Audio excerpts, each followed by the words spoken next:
দেখুন, এইটা নবদ্বীপ গৌরাঙ্গ সেতু।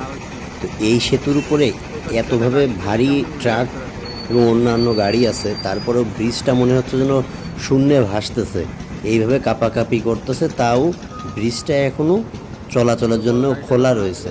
তো এই ব্রিজটা যখন তখন বড় ধরনের দুর্ঘটনা ঘটবে, মানে দেখলে মনে হচ্ছে এটা একটা দোলনা, মানে যেভাবে ঝাঁকি দিচ্ছে। তো এটা যখন তখনই ভেঙে পড়বে। তো এর উপরে চলাচল করাটাও আমার মনে হয় যথেষ্ট ভয়ের ব্যাপার, কারণ এনি টাইম যে কোনো ধরনের একটা বড় দুর্ঘটনা ঘটে যেতে পারে। দেখুন, আপনারা দেখলেই মানে দেখলেই ভয় লাগতেছে, মানে এর উপরে যারা আছে তাদের মানে জীবনের নিরাপত্তা কতটুকু জানি না। এখনও কেন সেতু সেতু কর্তৃপক্ষ এইটা ওপেন রাখছে।